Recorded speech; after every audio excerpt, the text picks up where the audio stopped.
Hello, Geeks and Gamers. It's Jeremy, owner of geeksandgamers.com and creator of Geek Pulse Radio. I am very, very honored to introduce our brand new Star Wars podcast. Now, I am not a part of this one. My team, made up of Ty Rothamel, Aaron Morris, and Tony Sin, decided to call this Late Night in Canto Bight. And when they presented this idea to me, I actually laughed my ass off. I think it's hilarious, and it's a direct shot at me for hating Canto Bight in The Last Jedi. But in all seriousness, I think you guys are going to have a lot of fun with this podcast. Give them a chance. They have different opinions than myself, and I know I've brought a certain following to our YouTube channel here, but please just hear my guys out. Give them some support. If you disagree with them, that's fine. Try to talk to them in the comments. Don't just shit all over them. Just talk to them. We're here to have discussions.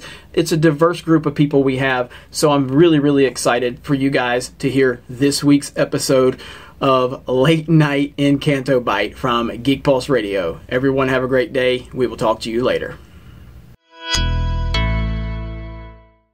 Welcome, Geeks and Gamers, to the very first episode of Late Night on Canto Bight, the newest podcast from the Geek Pulse Radio Network.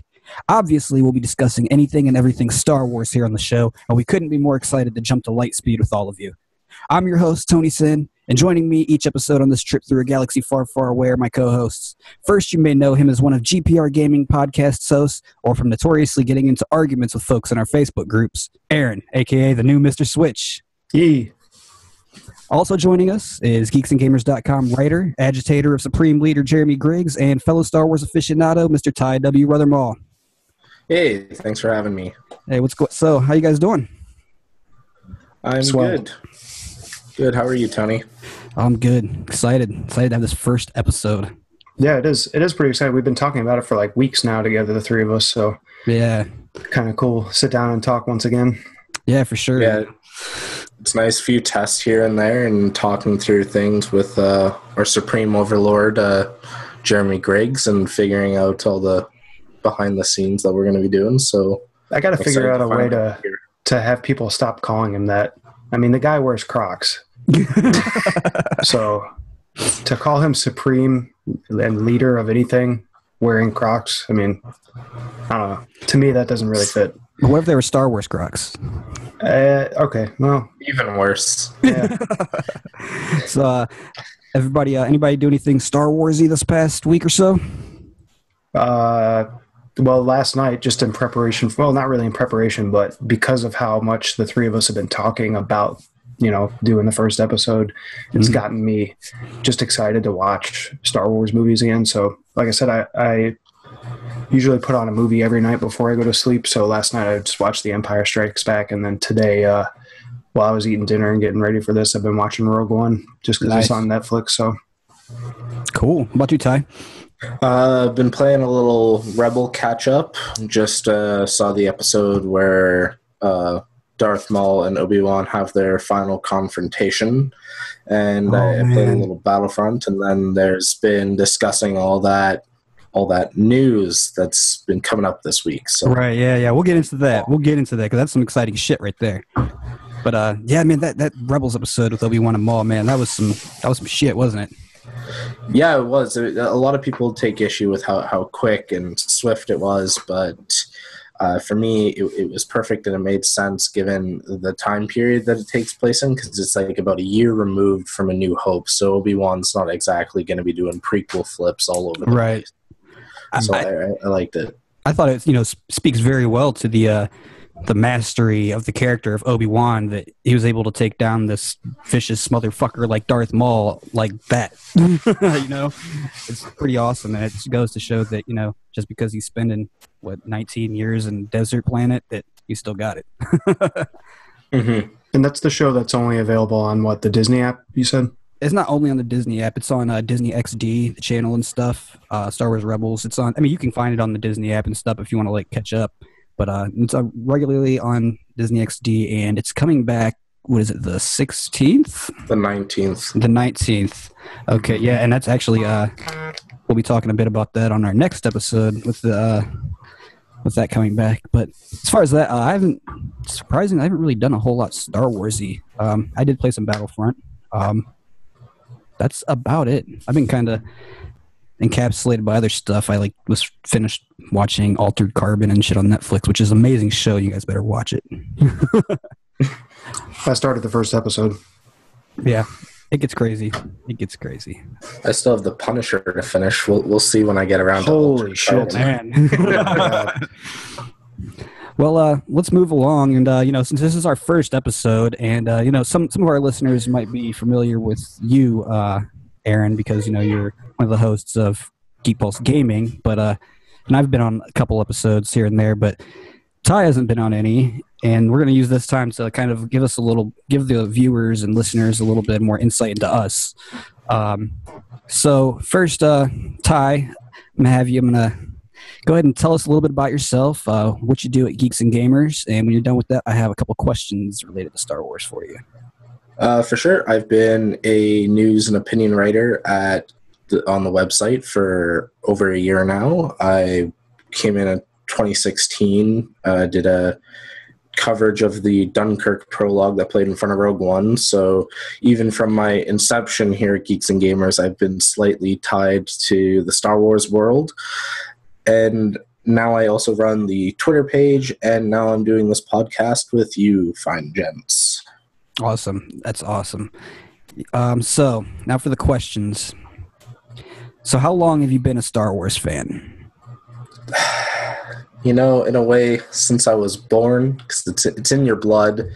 But which was what, like 6 years ago? Yeah, it was 6 years. Funnily enough, I was about to say I think the first time I saw Star Wars was when I was about 5 or 6.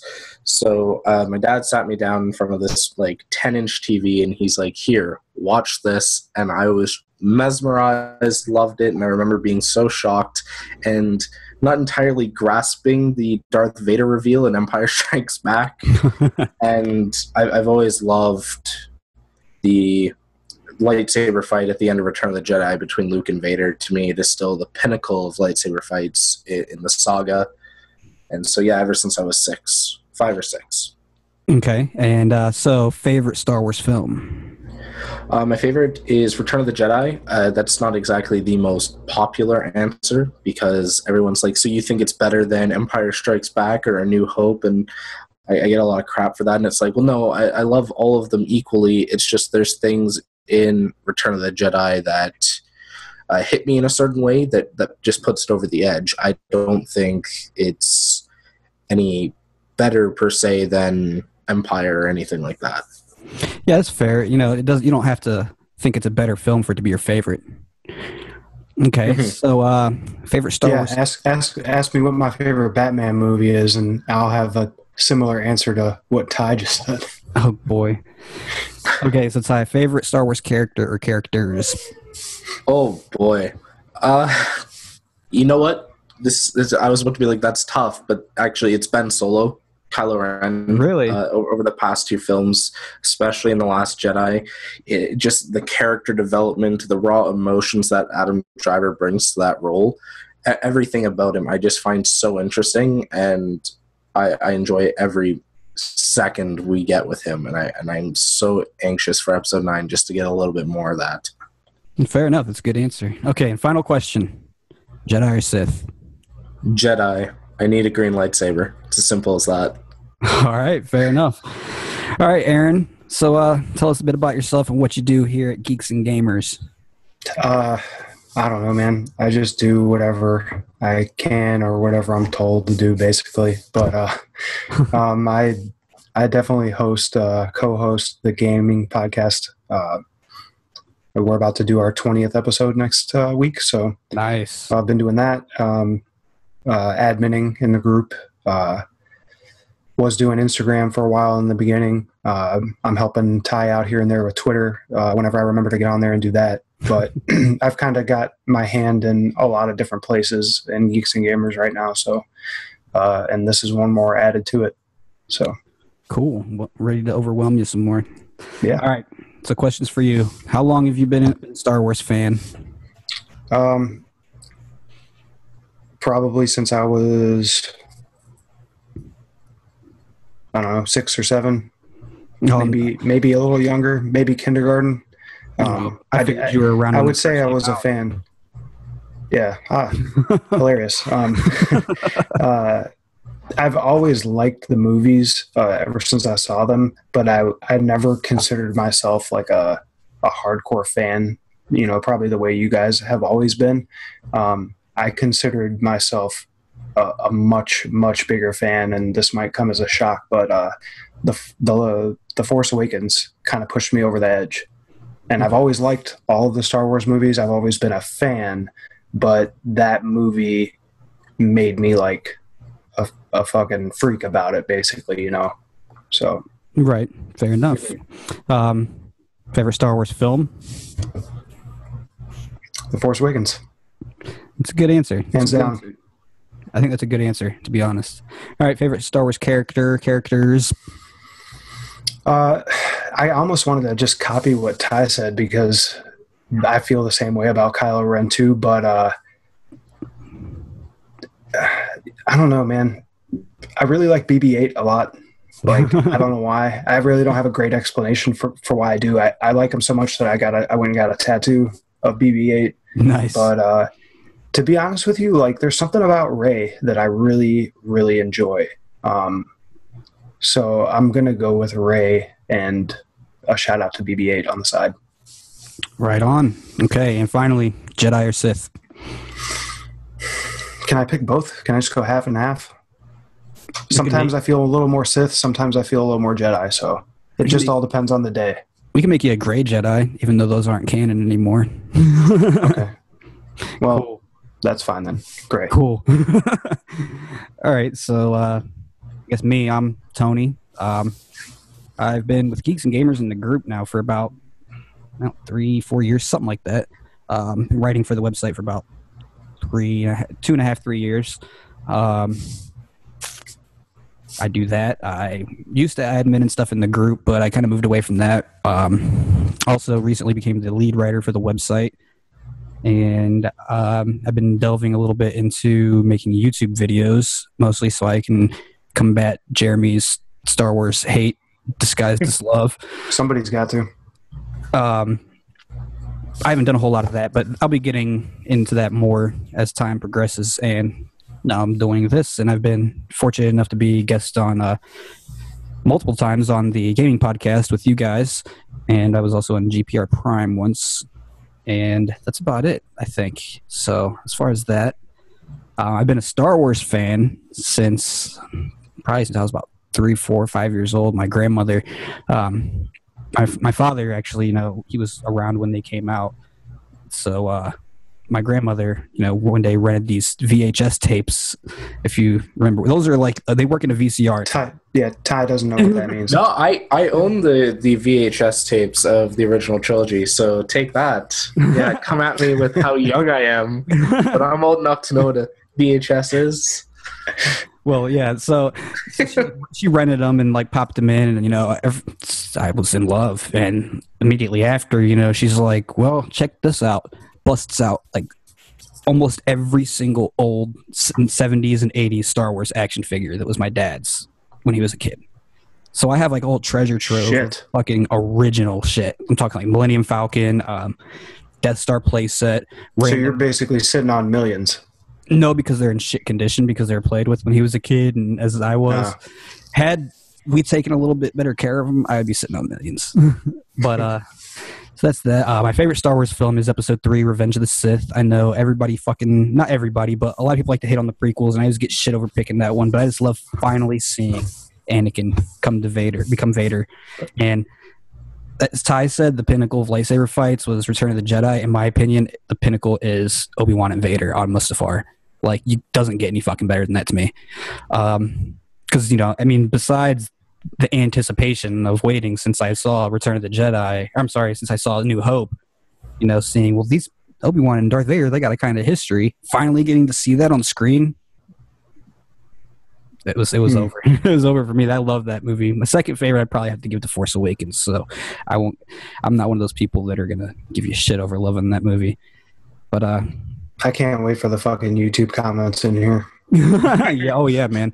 They've already been attacking me in some of the other videos I've done, so I'm ready for it.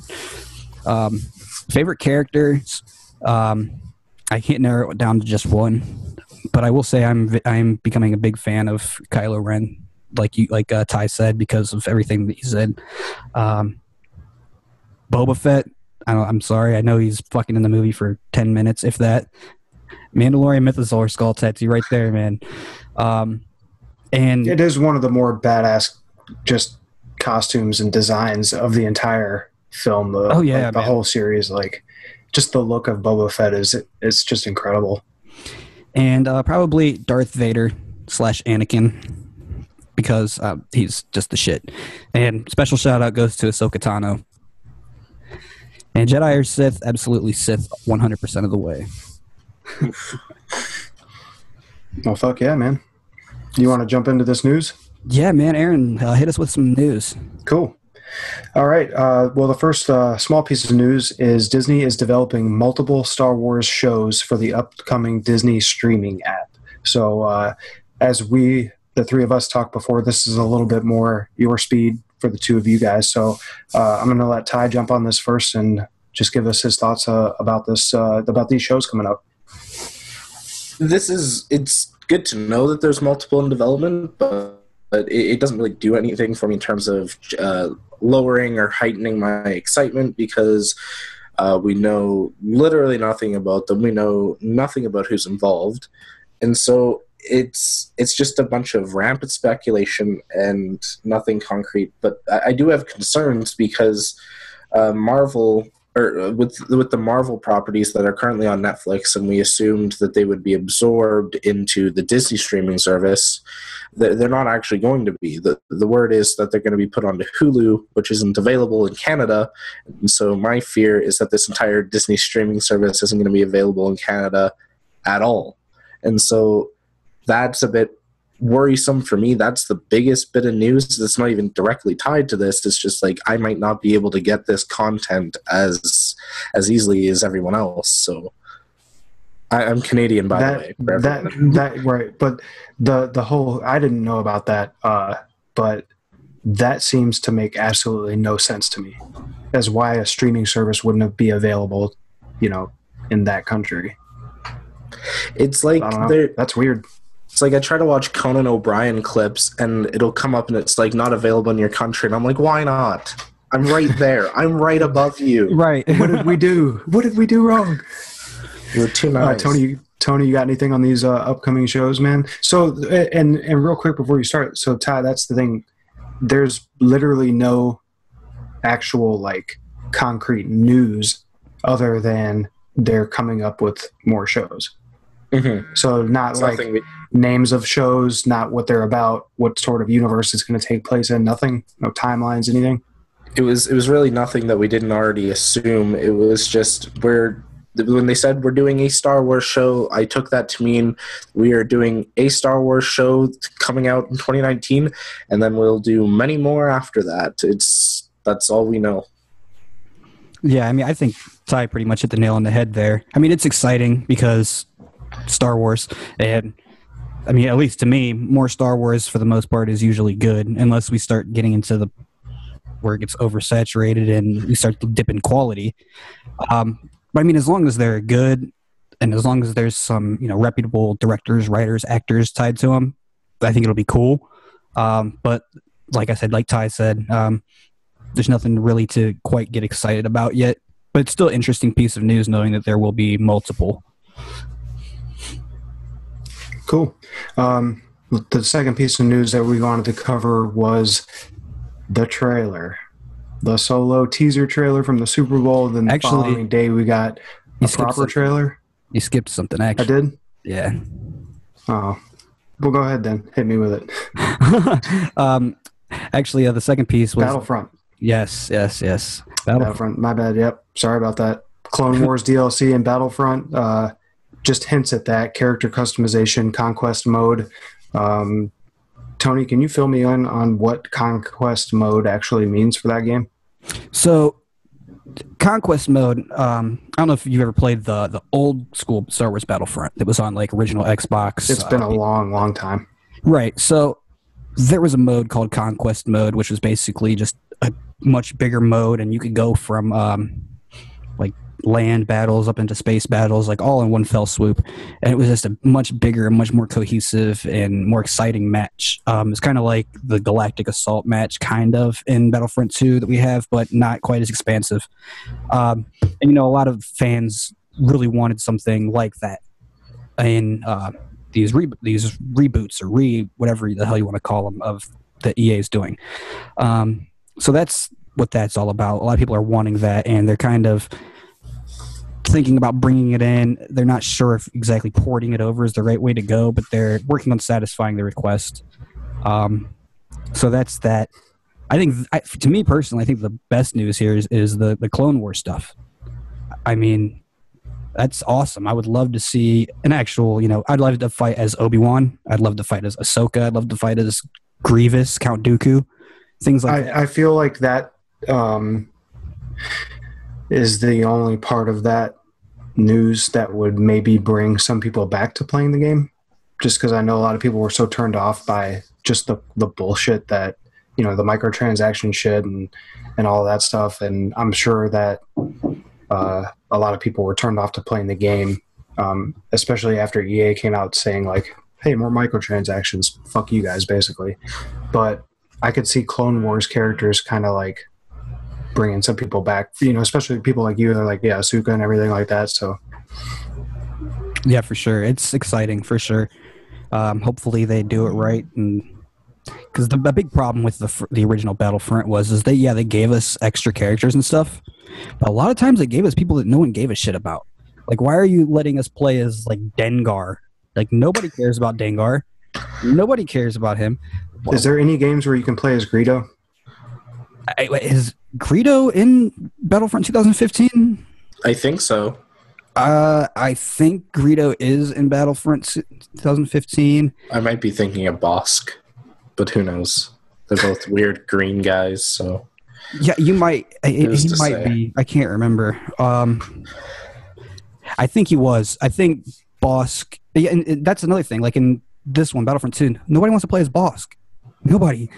So give us people that we want to play as, basically. Ty, are you playing Battlefront 2? Yeah, here and there. I mean, I was more invested when it first came out, but I never got into the first wave of DLC we got with Crate and Finn and Phasma, but this Conquest mode thing, as Tony was describing it, has me super hyped, because I would love to be like, oh, I'm doing horrible boots on the ground. All right, let me take off to space and go kick ass up there, because we all have off days on first-person shooters or third-person shooters, and it's nice to be able to have a little variety even within the match itself. So that's really exciting. I don't care much about the extra characters. I mean, it'll be nice to play as Obi-Wan and all that, but overall, it's the Conquest mode thing that has me really excited and buzzing. None of this stuff really makes me want to go play the game, though. Sorry. I think you'd like it. I think you'd really like it, man. Probably, but I'll probably do what I did with the first one from 2015 and wait till it's one of those like, hey, it's on sale for $10 or something like that, That's fair. And that's when I'll go through and just kind of, I really want to play the campaign, so. Yeah. But I can wait. There's a lot of other games out now and coming out that have more interest for me right now. So, right so can we finally move into what I was so excited that I skipped ahead to? Yes, please. Let's do it. Can we talk about the trailer for a second? Let's do it. And then after we talk about the trailer, just remind me so I don't forget. But I found an interesting tweet from someone that I look up to a lot, and I want to read it to you guys and get your thoughts on it. But let's jump right into it. Tony, like I said, we got the Super Bowl teaser. And then the next day we got the actual trailer. So let's hear it, man.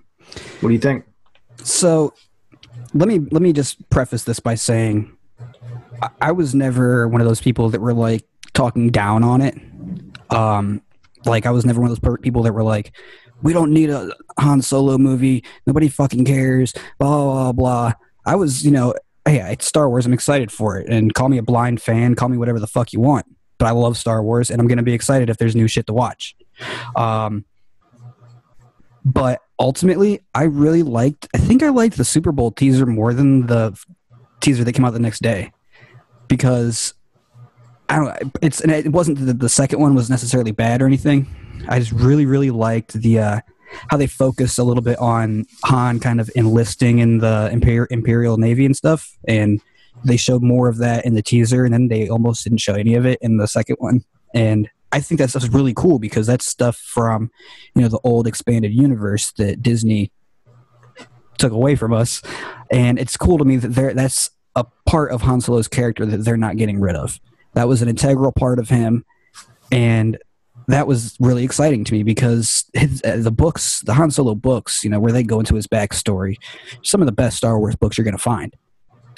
I'll put my money down on anything against that.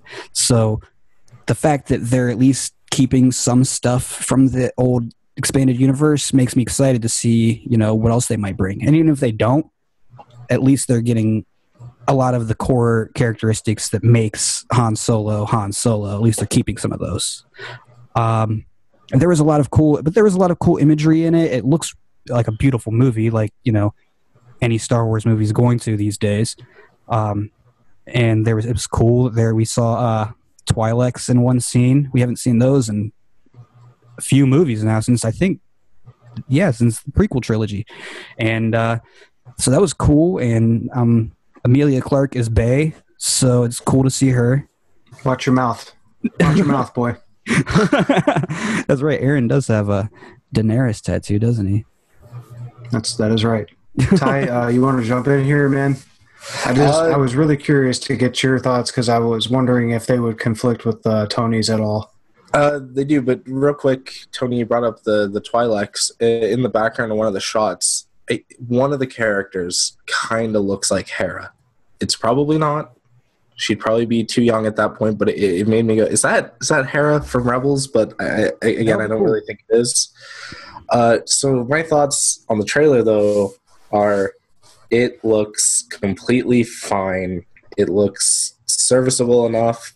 The cinematography is it's done by the guy who did Arrival. I don't know if you guys saw that movie. Oh, yeah. But visually it's beautiful, and so are the shots here.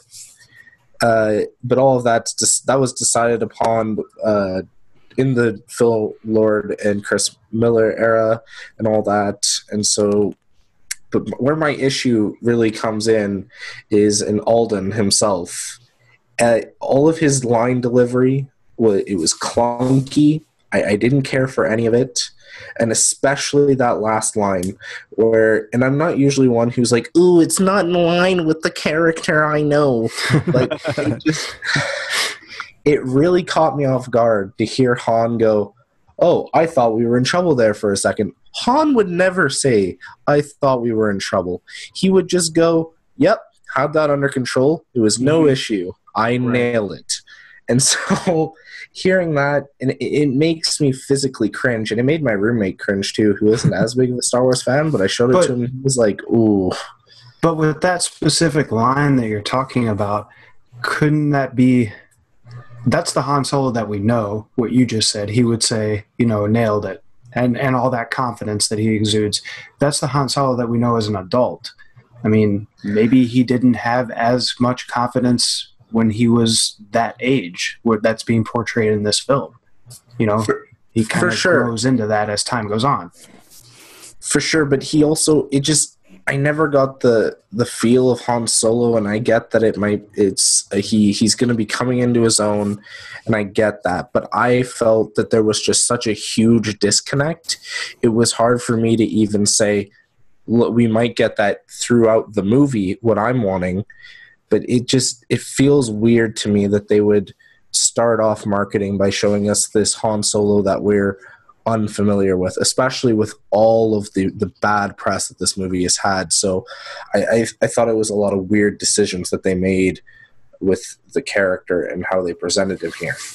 I think that's fair because, to be honest, really the only thing that didn't super impress me was the actor. Not that I disliked him or anything like that. It's just he hasn't clicked with me yet. And I think I'm hoping that, once the movie comes out and we get to actually watch it, I'm hoping that I love it, and I'm hoping that he kills it. But as where we stand right now, I can't say I'm super impressed. But again, it was a 45-second long teaser, and however many second long the second one was. So I'm not ready to say fuck that guy and fuck this movie yet. I'm willing to wait and see where it goes. But as of right now, I'm not super impressed with him, and that sucks because literally everything else about the teasers really made me excited. Yeah, Okay. Did you guys like Woody Harrelson's bald man hair and Chewie's second sash? I find it hard to dislike almost anything that I see Woody Harrelson wise. So fair, especially after his that HBO show, True Detective, that first season. I mean, never seen it. Well, you're missing out. Good. He's good. I want to ask you guys two things before we move on to the next thing.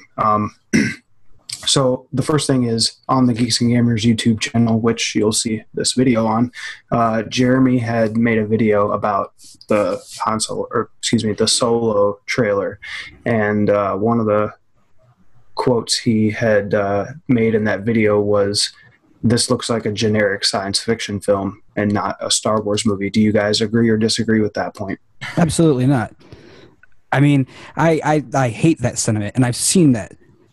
Not just from him, and not just from people commenting on YouTube on that video or any other videos, but I'm seeing that on Twitter and other places. I'm like, please explain to me what exactly the fuck makes a Star Wars film a Star Wars film.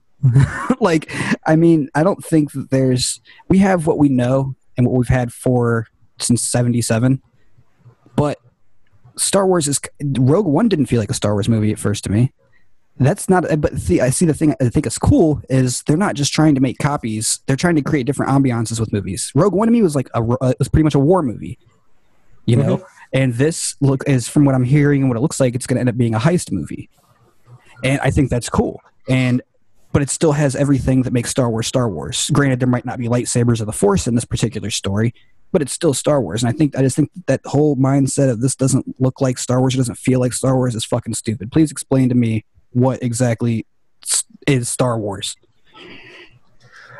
I can kind of see where he's coming from with that, kind of, but it's like you have the visual imagery to make it be like, this is clearly Star Wars. You got your Star Destroyer, you got your Chewbacca, you got your Imperial dickheads, and you got your Stormtroopers. And I don't know. It's like with Rogue One. It didn't have the same feel as The Force Awakens. It had a very darker, more somber tone to it. That it's supposed to, right? It's supposed to, absolutely. And it's, I don't know. It's a complicated question that I like putting. I feel like I need more time to kind of think about that to give a better, more solid answer. Yeah. Fair enough. I think I told Tony this when we were, texting back and forth about it after the trailer came out. But at first, my first thing was when I watched it, I think the word that I could use to best describe it would be I didn't really get that Star Wars nostalgic feel when you're watching like the trailer for The Force Awakens back in 2015, Right. And even though people shit on that movie for being like a New Hope ripoff or they played it safe, whatever, fuck all that. The movie's awesome, but it just didn't have that like nostalgic Star Wars feel to the trailer. But then when I watched it a second time, I was like, I don't need it to have that feel. This is just another Star Wars movie in the Star Wars universe that happens to be about Han Solo. Right. So one thing that did make me go, okay, this does feel a little Star Wars is Childish Gambino as Lando Calrissian and his little smirk that he has. It just it warms my heart to see it, and it kind of makes me wish that this was a Lando movie because right. It's a character that we know pretty well and we have a good frame of reference for, but Lando was a very, very small ancillary character, and I don't care about Han Solo's his beginnings and how he became the smuggler we all know and love. I'm more interested in seeing how Lando became the leader of Cloud City on Bespin. That is a fascinating story that we know literally very little about, and yeah, I just, it made me go, I wish that he was the focus, mainly because I love Donald Glover from Community and Atlanta and literally everything he's involved with. I love Atlanta. I love that show, Atlanta. It's so good. Very good. Never watched it. You have to get on that, man. It's great. I would just want to. My thing is, before we move on, I want to know how the hell he got that pimp coat. That shit was bomb, dude. I love that coat. I want a Lando Calrissian pimp coat. Okay. Well, like I said, I wanted to share one more thing with you guys before we went to the next topic. I don't know if you guys know who Colin Moriarty is. Yeah. He used to work for IGN, was part of Kind of Funny. Now he's on his own. I saw a tweet from him the other day, and I'm going to read it to you word for word. Again, this is not me. This is a tweet from Colin Moriarty. It says, I suspect after we see Solo, we're all going to long for the days when we got 6 Star Wars movies in 28 years instead of 28 Star Wars movies in 6 years. Agree or disagree? How do you feel about that statement? No, because just one bad movie doesn't mean that all of them are going to be bad. I don't like as much as I'm like very hesitant about Solo, I'm not really on board with it. It doesn't dampen my expectations for Episode 9 or Rian Johnson's trilogy or another set of movies that we may be discussing in the near future of this podcast. The only thing it gives me a little pause for is the supposed Obi-Wan movie, because I don't care about these standalone character pieces that they're trying to do, which I think they're going to be moving away from based on certain news that we will be discussing later. So, no, I'm fine with where we're at right now. Where I would be worried is if we're getting 2 films a year, 3 films a year, like the Marvel model. Like, no, thank you. I like a little space in between. Even this 5-month gap between The Last Jedi and Han Solo it's too quick for me. I would rather this movie be coming out later in the year.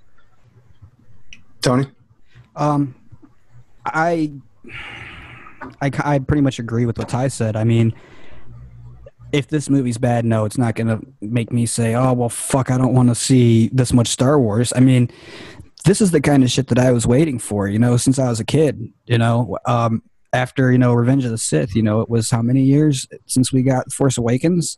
But in that meantime, all I got to do was, read books, read comics, which, are great.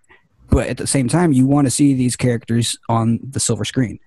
And as long as these movies are good, then I don't have a problem. And that's one thing what Ty said. If we start getting like 2-3 movies a year, that's when I think it's going to start. We're starting to go into Star Wars overload with that. On top of these, like we talked about earlier, the new shows coming out. We're probably going to have another animated series after Rebels is done. It's going to be a lot, and it's going to be a lot to digest, and it's going to be a lot for them to produce. I mean, granted, they're a $1 billion company, but still, too many chiefs and not enough Indians doesn't really work all the time. And I think that, again, as long as they're good, I'm fine with it. But if they start sucking, then I think they need to hold up a little bit. And it's important to note that we've been through bad Star Wars movies before. And if you like the prequels, that's fine. But there's a large sum of people who do not. And we've been through Attack of the Clones, and we got Revenge of the Sith. And Revenge of the Sith was a significantly better movie just because, and people responded better to Revenge of the Sith. So just because Attack of the Clones was awful, that didn't mean that Revenge of the Sith was going to be awful, in the same way that just because Han Solo might be awful, that doesn't hold a candle to where Episode 9 is going to end up. Right. All good points. So the last bit of news for the topic that we want to cover is, of course, the new news about a new trilogy from the creators of Game of Thrones, my favorite show of all time. So David Benioff and D.B. Weiss to write and produce a new series of Star Wars films. So I'm going to let Tony take it away because Ty looks a little too excited right now. So you're going to keep him waiting. So this was what, 2 days ago this was announced. Okay, so I'm sitting here at my computer, just dicking off on the internet, and I'm on Twitter, and refresh my feed, and boom, this was the first thing I seen. I'm like, no fucking way. No fucking way. I didn't believe it. I had checked, and it was from the actual legit Star Wars account, and the link was to starwars.com, and it's like, holy shit. Like you said, man, Game of Thrones has become my favorite show, and you take my one favorite and my other favorite and put them together, not necessarily put them together, but the creators, and holy shit, man, this is really, really exciting, and I think the fact that they're giving them their own trilogy, basically, is to do whatever the fuck they want in, I presume. Within reason and within, if it falls into canon and everything. But that's just super exciting because these guys are fucking awesome, they've granted, there's a difference between coming up with your own original content and adapting novels and stuff for TV. But, with Game of Thrones, there's only all the stuff isn't out there yet, so they couldn't necessarily they had some input from George R.R. Martin, and he kind of filled them in and stuff, but this is almost a clean slate. You can do whatever the hell you want, and these guys are just geniuses, and they do awesome work, and I'm very, very excited, and I'm excited to see what exact era we're going in, because I'll tell you right now, I would love if they tackled the Old Republic era. This is what I was wondering. When was this all? Has it already started to happen? When all of the fans start speculating and saying what they would like this, new trilogy to cover? Has that all started already? Oh yeah, the minute something's announced, it's rapid Okay. speculation from the get-go. It's like I said, I would love to see them do the Old Republic, but I'll be happy to take a look at anything they do because I'm sure it'll be pretty good. But my big thing is, and I know this, I'm sure I already know the answer is no, but are we going to see maybe perhaps darker, more violent Star Wars? Yes. Yes, you think so? Mm-hmm. I really hope so, and I would really like that, which is why I really, really think it would be so cool if they tackled the Old Republic era, because that was I don't know if you guys are, if you're familiar with a lot of the Old Republic stuff, but that was a fucking crazy time, and oh man, I think they would do perfect for it. I think they would really do it justice. Ty? There's a few things I want to hit on. Unlike with the TV news that we talked about earlier and how there was really nothing to help me get excited, with this, while we know really nothing about what they're actually going to be doing, we at least have the frame of reference of their past work, and their past work is Game of Thrones, one of the best TV shows ever done, right? And it's so cinematic with such a low budget. So imagine what these guys can do with the free reins that they'd be getting at Lucasfilm. And so that really excites me alone. Two, there's a bit of a misconception that it's a trilogy. The wording used in the press release and the articles is it's actually a series of films. So that's pretty... And the reason why I'm bringing up that distinction is because they bring up that distinction in the article by saying this is separate from Rian Johnson's trilogy. So in their mindset, this is another thing entirely. So that could mean 4 films, 5 films, even 2 films. So it's more than just a trilogy, which is really interesting to me.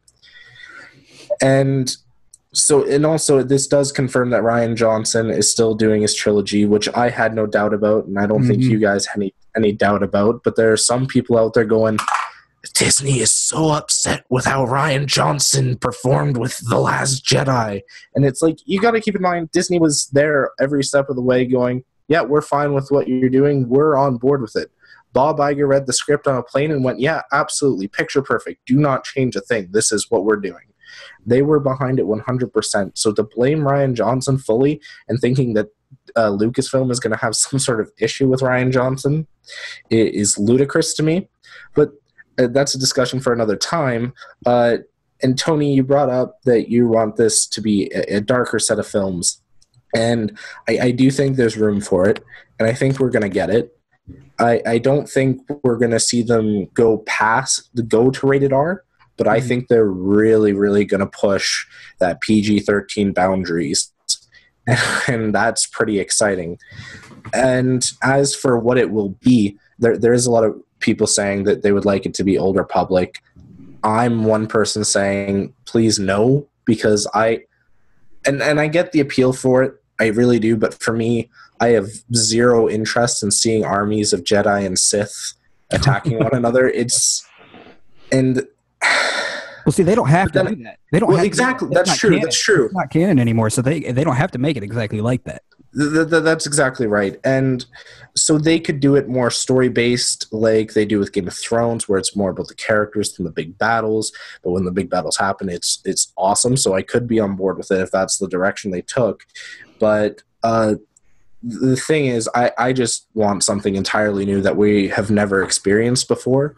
But then again, we still have Rian Johnson's set of movies that we could be getting that with. So I guess I'm just down for anything. If they want to do Old Republic, fine. It's not my preference, but go for it. Just do anything. Anything separate from the main trilogy, any characters we know. I just want something new and exciting. Yeah, agreed. Totally agreed. I mean, what do you think about it, Aaron? I know you're a big Game of Thrones fan. I mean, what do you? Yeah, there's not much I can say other than, fuck yeah, man! Like, bring that shit on, dude. I mean, I get that everybody's initial reaction that's a Star Wars and Game of Thrones fan would say, fuck yeah, but just because they produced and, write Game of Thrones, I would say doesn't necessarily mean that they would make awesome Star Wars films, but that's fair. I'm giving them the benefit. Yeah, for sure. Credibility, giving them the benefit of the doubt.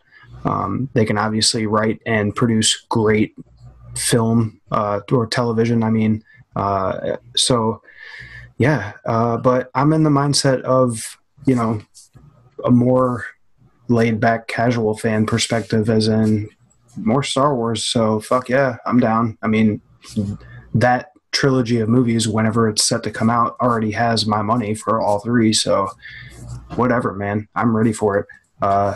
Maybe we'll get some crossover and get Emilia Clarke in this trilogy, not just in the Han Solo movie, because I could definitely use more of her in my everyday life. Yes. Ty, what's up? There's one more thing I want to hit on that kind of struck me is, like I said earlier, I think they're going to be moving away from the character based spin-off films. And so the current pattern that we're seeing right now is saga film, spin-off film, saga film, spin-off film. And I think after episode 9, it'll be either Obi-Wan or Rian Johnson's first film. And then from there, it'll be if it's Obi-Wan, then it'll be Rian Johnson. And then it'll be the Game of Thrones guys, and then it'll be Rian Johnson, then them, and then so on and so forth, to give us a break from the saga films, because I think Disney isn't in the business of taking a complete break from Star Wars, but I think the idea to give us a bit of a breather in between these big saga trilogies is important to them, and I think it's important to the franchise as a whole, because so far we've had pretty substantial breaks in between the saga trilogies. And I think it's important to maintain that to kind of gauge more and more excitement.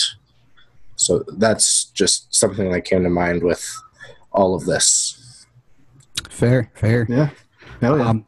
Just one thing I want to say on this. I don't know. I personally, I haven't seen it, but is there anybody like on the internet or anything that's like not excited for this? Like, I haven't seen any hate or anything. There has to be. It's the internet. Right. So I'm just surprised that I haven't seen it, because I mean, I'm on the internet looking at Star Wars shit all the time, and I'm just surprised I haven't seen anything. I've seen hate not because of their past work, but because it's, oh, look at Disney hiring more white people. Yeah. And it's like, what are you talking about? Disney has 2 films coming out this month and next month of 2 black directors and one black female director coming out with a movie, and the amount of female producers within Lucasfilm, Curie Hart, Kathleen Kennedy, just to name a few. It's this ridiculous notion. It's just, yes, we should have more diversity within the directing and the writing, and I think that's coming. And we've had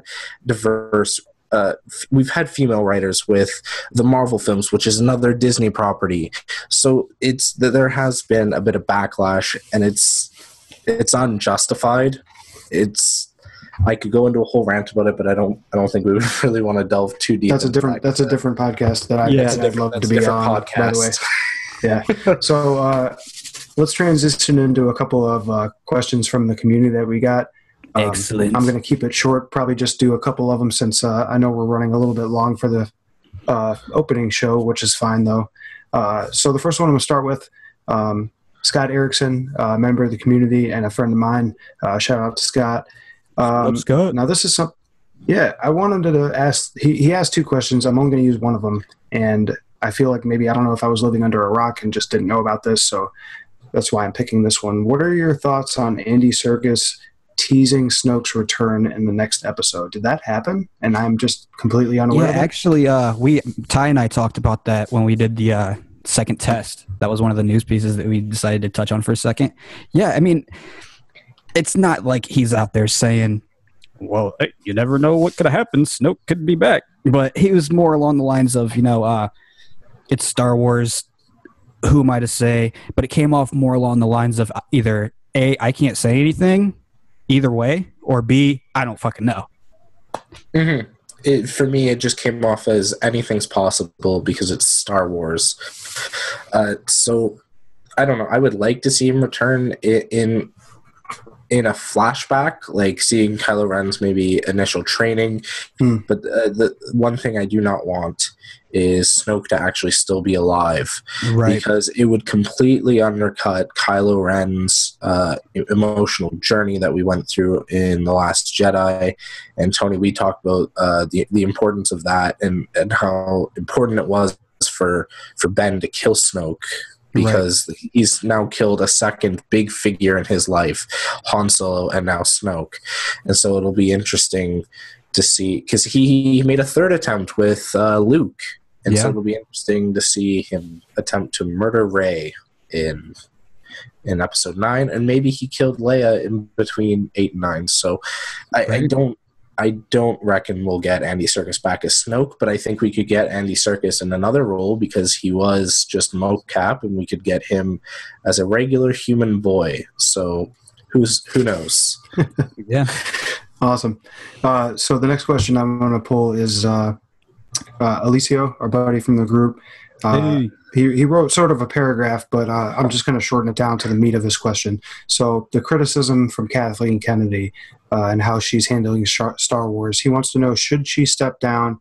And if so, might Dave Filoni, I'm not sure if that's the correct pronunciation, it is. Be the guy to lead Lucasfilm in the future to take her place? And Ty is chomping at the bit to answer this question. What has she done to warrant her being being asked to step down? She's had $3 billion movies. Are you kidding me? Oh, I didn't like The Last Jedi. You made $1.3 billion. Right. Get out of my face. What are you talking about? She's had great success. The majority of the response from critics and audiences, Last Jedi is the outlier here. It has all been positive. Everybody's been loving what she's been doing. She's handled it extremely well. So to say, oh, but I didn't like that Luke Skywalker didn't want to save the day. What are you... And I know that's not Alicio. Alicio's not saying that. I don't think he is. I do understand where he's coming from with, like, hey, what about Dave Filoni? Dave Filoni is a great choice, but I don't want to see Dave Filoni running Lucasfilm quite yet. I think where I want him is on one of those live-action Star Wars shows that we talked about earlier.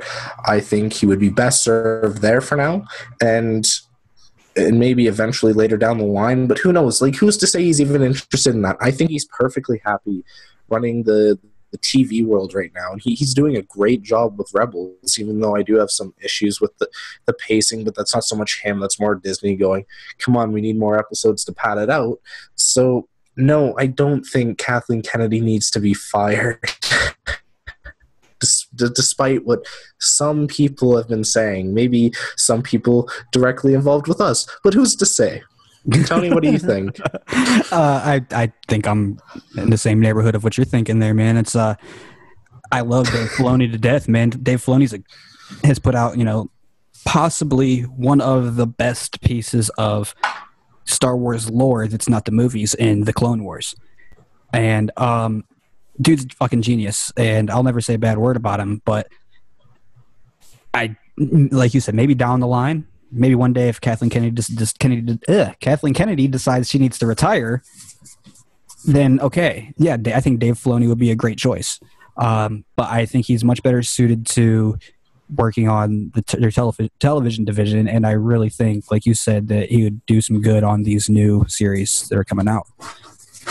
I don't think she needs to be fired because from a business standpoint, she's doing her fucking job, I mean, like you said, these movies made so much damn money.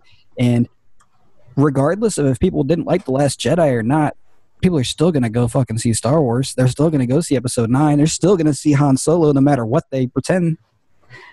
I mean, so if it's going to keep making money, why would she lose her job if she's doing her job right? Three movies, nearly $5 billion. Yeah, get rid of her. Mm-hmm. Yeah. Yep. And then this is the exact part of the podcast where the YouTube comments start going awry, and people start calling us SJW piles of shit and all sorts of fun stuff like that. Bring it on. So I'm going to move to the next final question. How I do things over on the gaming podcast. I'm going to bring a little bit of that fun into this one. I'm just picking a random question that's not at all about Star Wars, just for fun. So our buddy Thomas Gilkey, he's our Patreon sponsor of the group. He asked, what is our least favorite DC character? So I'm actually going to go first. If we're talking movies, maybe even movies and just DC in general, I think Captain Boomerang is fucking stupid. I think it's a stupid name. I think he's a stupid character. I think Jai Courtney's a stupid person, and I think his portrayal in the Suicide Squad movie was fucking stupid. So I'm going to go with Captain Boomerang, least favorite DC character of all time. Tony? Okay. I'm going to catch shit for this, but as far as like comics and all that other shit's concerned, not movies, it's Superman. I hate Superman. I think he's fucking boring. Wow. This is the part of the podcast where the fucking YouTube comments go crazy. And I mean, I know everybody will fucking sit there and they'll leave comments and they'll get so mad. They'll say, well, you need to read this storyline and you need to read this storyline. You need to read that storyline. I'm just not a Superman fan. I think he's fucking boring. I mean, at the end of the day, I have similar thoughts than that you do about that. My thing is, I'm a diehard Batman guy. Always since the age of like 4 years old. Absolutely. My whole life has been Batman. I always thought my opinion of I like Superman. I like Superman movies, like a few of the comic books. But what's so fun to me about a guy that can just do everything, And I know his greatest power is restraint. So don't fucking look at me like that, Ty. I get it. Okay. But he's just, I don't know, man. I'm with you a little bit, Tony, but at the same time, like, I'm not. So, well, see, and that's the fucked up thing. Like, I'm, like you said, a big Batman fan. I mean, I was born March 1989. A couple months later, 89 Batman came out. I was in the theater as a baby for that. I was bred for this Batman shit, damn it. So, there's something to be said that I'm not a fan of Superman, but I absolutely fell in love with Man of Steel. The best parts of Batman vs. Superman was the Superman shit. The best parts of Justice League shit was not Superman shit. But, well, that's another story. But Man of Steel was fucking awesome. I love the movie. And I think that's a recurring thing that happens with a lot of people. Let's cut this podcast off so Ty can't answer, and we'll come back next week. No. I'm not even going to touch that The best part of BVS was the Superman. No! and I like BVF, but that's a different. I did too. Different podcast. Sure. But I'm gonna go in the same route Aaron did, and talking about a Suicide Squad character. I hate Harley Quinn in that movie. Get the fuck off this show. She is so unpleasant, very annoying, obnoxious. That's a character that works. Not at all. Cartoons just fine. She's very pretty, very attractive, but she is so unpleasant and just brings down what is already a trash movie even further. It's a fun movie. It was a fun movie. I can't disagree. With Ty here. She's so unpleasant, and it's fuck both of you guys. I'm Harley Quinn. Nice to meet you. Like, why? What do you expect from her? Just tone it down. That's the character she's portraying. But I get that, but like when you're adapting something, you have to adjust for the medium. And so that whole cartoony, look at me, I'm a jokester doing little flips here and there. I got a hop and a skip in my step. And it's like, let's bring that down. This is supposed to be a grounded movie. Right. And so to have this character that's just like, I'm just a big old idiot. It's like, just calm down. Let's reel it in a bit. Like, have the character be more eccentric, but don't have her be a literal cartoon. It's just, it's not on. I don't care for it, quite frankly. To my buddy Scott that sent in the other question, if you're listening to this, buddy, the thoughts and feelings reflected from Ty and Tony on that Harley Quinn stuff do not reflect my own personal opinions. So please don't be mad at me for any of the bullshit that the two of them have said. Tony, you want to get us the fuck out of here, man, because I'm about to flip my laptop over and punch Ty in the face through the screen. So all the way to Canada. Let's wrap it up. Well, yeah, man. I think Tony's muted himself. So this is the part of the show where we're going to go into the shout-outs. Right, Tony? It is. Yeah, no? So we're going to give some shout-outs, sorry. Basically, I just want to give a shout-out to you guys. This has been awesome. It's been something we've been talking about for a while here, for, almost a month now. It's been super fun. Shout-outs to the community as a whole. We wouldn't be doing this if it wasn't for people that wanted to hear it. Shout out to our Patreon supporters, Thomas Gilkey and so many others. Like, without you guys, we wouldn't be able to be making the changes that we are making behind the scenes with Geeks and Gamers right now that we're not going to get into right now, but there are some things that we are doing with that money that are very exciting, and we really appreciate every dollar that anyone is able to spare us. So thank you to them, and thank you to Jeremy Griggs for allowing us to have this platform to talk Star Wars and make Aaron angry about bad characters in comic book movies. I can't wait till he gets the troll title of this podcast that we made specifically for him. I want to quickly shout out you two for doing this and inviting me to be part of this. It means a lot to me. I know I'm not as knowledgeable as the two of you on this specific subject, but I am a fan, and I love the Star Wars, world and universe. So I'm happy to talk to you two guys about it. You guys are fucking cool as shit. Your depth of knowledge about the subject is like kind of mind blowing to me. So I respect the two of you a lot, a whole hell of a lot. And Ty and myself have gotten into some Facebook arguments here and there, small ones, not anything crazy. And I know that we can all disagree on things, but from the bottom of my heart, I respect the shit out of both of you guys as far as your intelligence and your knowledge and just this whole geek world, in general. And then I want to shout out Ray and Ray from the gaming podcast. I am conveniently the meat in the middle of a Ray sandwich on that show. I love those two guys. Without the two of them, I wouldn't know how to be as shitty as I already am now on a podcast. I know I'm not great, but I'd be even worse if it wasn't for those two guys. And fuck it, sure. Thanks to Jeremy and his Crocs, whatever. Yes. All right, so Ty, you want to go ahead and shout out your social media handles and where our viewers and listeners can find you? You can find me writing articles at geeksandgamers.com, and you can follow me on Twitter and Instagram at nerdycasual, and also give the old Geeks and Gamers Twitter account a follow. I occasionally post a thing or two there when I get around to it, and maybe you'll accidentally catch me tweeting on the Geeks and Gamers account when I'm supposed to be tweeting on my main account, and then I realize I've made a horrible mistake and I have to delete it, and it's a mess sometimes. It's a pain in the ass, but yeah, catch me there. How about you, Tony? You can find me on Facebook, facebook.com/Twan Center. Instagram's the same. And TonySin_GG on Twitter. How about you, Aaron? On Twitter at RollTide9317. RollTide. And that's it. I don't want anybody to find me anywhere else. Just find our gaming podcast on YouTube, and if you like video games, listen to that. Give it a thumbs up. If you give it a thumbs down, go fuck yourself. I don't really care. Just listen to it either way. All right. Well, looks like that's all for the first episode of Late Night on Canto Bight. We hope you guys... Hey, guys, can we give ourselves a round of applause for that name? I mean... That was all you, man. That was all Late Night. Late Night, yeah, but without you guys, especially without Ty, you know, I knew that the three of us would ultimately want to troll Jeremy as hard as we could.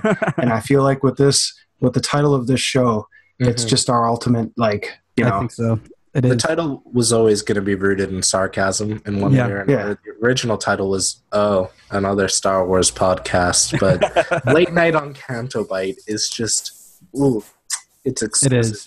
And I loved when you said it, and, like, Ty's response was, like, all caps, Late Night on Canto Bight. That's brilliant. Because Canadian people say brilliant just like English people do. And I love it every time. It makes everything sound so much more amazing.